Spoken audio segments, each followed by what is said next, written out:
Okay.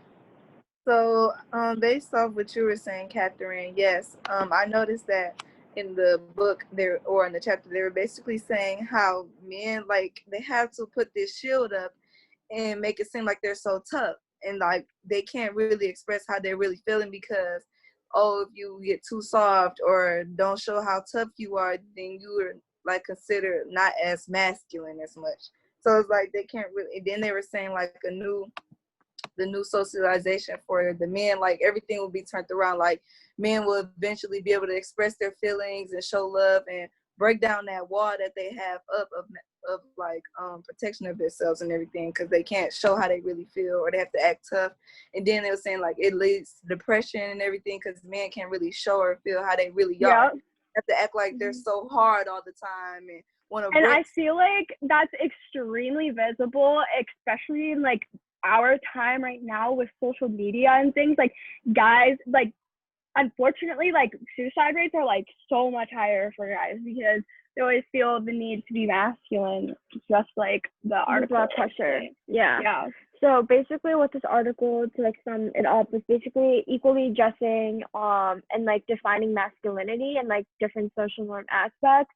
And so the article started off by like defining the word fag, which is basically used in our everyday, like, I guess, like conversations from like left and right to like when guys like talk, in our like age.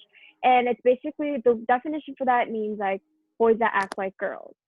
And it's used as an insult. It's not a compliment or anything. And that roots back to the whole like masculinity thing of guys, like what Mitaya said, always having to be a certain way because of society, and like there's a lot of pressure on them to be tough and be courageous and be like emotionless and just be like the I don't know, the typical like male like role in society.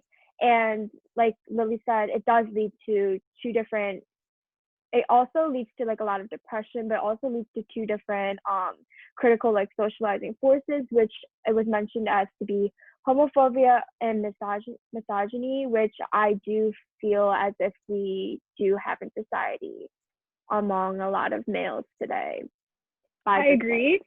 My thing is I don't understand why it affects society so much. Like they put up such a front and a wall for feminism and stuff. Like it doesn't have to be that big of a deal. Like we could all just get along and accept each other for like who we like, and maybe one guy is more feminine than the other, but like we make it such a big deal as society. I wish it wasn't. Then I feel like feminism wouldn't be such a big movement, and like our need to feel so like equal and like fight for our rights type of thing. Like I feel like it's because it's based off how just everything in this country and society is based off judgmental things. Like everybody is judging each other, so it's like nobody wants to judge. So that's why they're trying to put up this wall and try not to be judged or act like somebody that they're really not, because or try too hard in general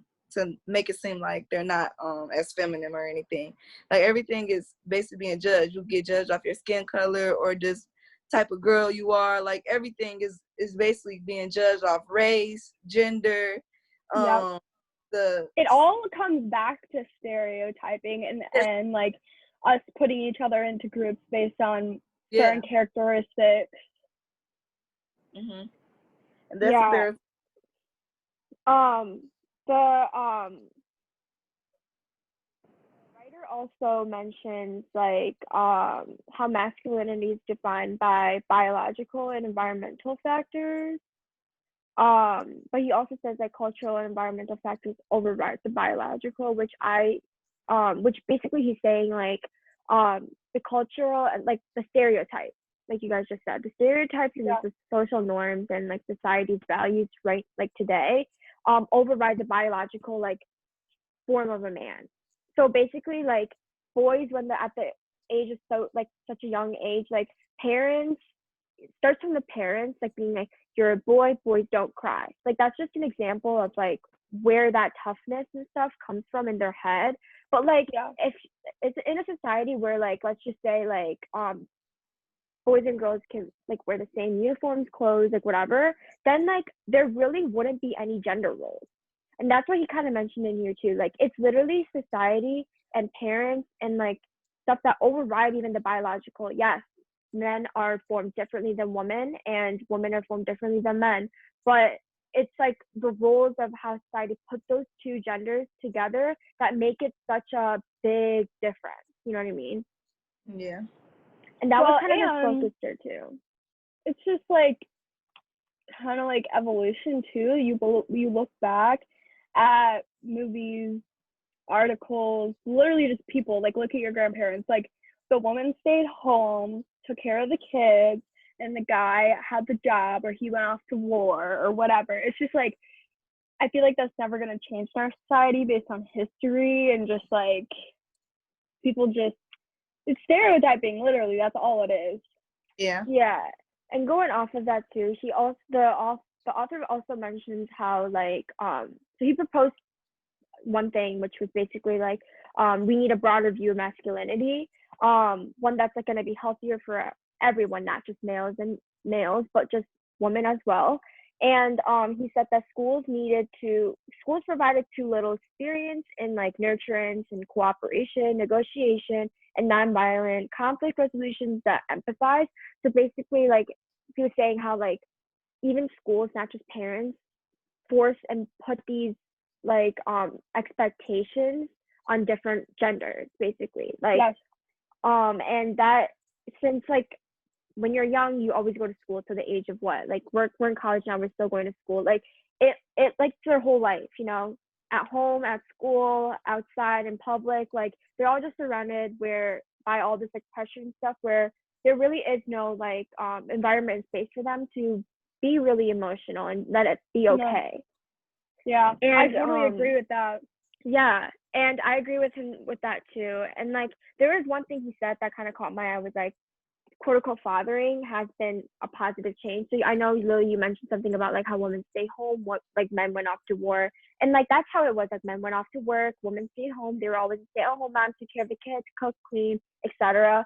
But he also mentioned how like fathering has been a change because there nowadays there's a lot of like stay-at-home dads. Like Yeah. he said that he saw on a train somewhere, I think, that there was a father like taking care of a kid and the mom wasn't with them. So I really do think that like some changes like this are happening, but it's still like that stereotype is still placed today where it all just goes back and like wires back to just kind of treating everybody the same regardless of their personality, their race, their gender, blah blah blah blah. It's all just like class, you know, like literally everything. It all just goes back to how like we are all people. We shall be treated equally, no matter your race, gender, age, whatever, where you live, the amount of income you're doing. Like people just like as humans, we just need to realize like that's the only way things are going to be fixed is if we work together instead of into separate groups. Yeah. And I think that she also did mention something about relationships between like, you know, people. And like what you just said is basically what kind of he like mentioned as well in like a certain aspect or to a certain extent. He said that like relationship between boys and girls wouldn't be based on like limiting roles anymore since like everyone's like everyone will be treated with fairness and like equality. It would be basically two individuals learning to support one another through expressions. Like so basically like the way that women express things is a lot different than how men naturally express things, like, you know. And so like it would be two individuals basically learning how to express things together that is healthy for one another, supporting one another. And I think that not only affects like relationships between boys and girls, but also between like boys and boys, girls and girls, friendships, like the way we view one another. Like it really will affect like every like relationship, I feel like, in this world. Yeah. Yes, I agree. I do think we are like evolving as people though, because people are more prone to coming out nowadays. It's not so weird to be maybe gay or homosexual. Like it's not that big of a deal anymore. I mean, obviously it is to some people, but like I mean, there's people running in the government that are gay, and like that would never even be a picture. There's priests that have come out as gay. Like, we're definitely making like Some a type lot of progress. Yeah. And they're also starting to like make more genders, I guess, you know, like people that don't identify as anything.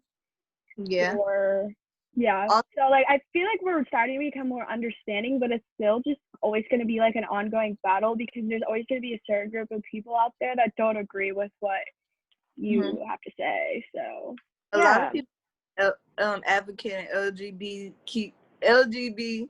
I'm sorry, you know what I'm trying to say. LGBTQ plus community. Yeah, a lot of people have been advocating stuff like that just to make those people feel safe or not feel uncomfortable to be around the society or in the public or anything like that. So a lot of people have been trying to have like advocates for that. And also like what they were talking about in the book, how they say African American fathers like don't take care of the children, but now like it's been coming around lately that they have been or been stepping up to the plate and like being around the children, raising them and everything. So they noticed that from years ago, the rate wasn't as high of fathers being in the same household as the kids or anything like that. So they were talking about in the book how everything is slowly evolving with that part too. Yeah. And so it's like little changes here and there, like taking time, like it slowly is like progressing into or evolving into like a better society than before, in my opinion. And I hope it continues to do so with like our generation, Gen Z. Definitely pushes for a lot of these things, and we definitely have different values and morals from different generations. So I feel like things like this will always keep evolving with like, you know, our generation as well. I really feel like our generation is starting to understand people a lot. I feel like we're just really separated in a lot of things, like just humans in general, like politics, gender, class, like we're constantly putting into these categories. And I feel like our generation is able to look past that a little easier because we're all so different, and like we realize that, but like the past generations haven't been able to. But if everyone just realizes, like, no matter what stereotype you fit into, if we all just like work together and we're nice, like, you know, things will work out more smoothly, you know, like. I agree. So that was basically our. Does anyone have anything else to say about anything? No, I really feel like we covered everything. Like we went from like, groups. We said what was in the book, and then we said why is it important, and then we said like how do we move forward with it in the future. So I'm going to end the recording here.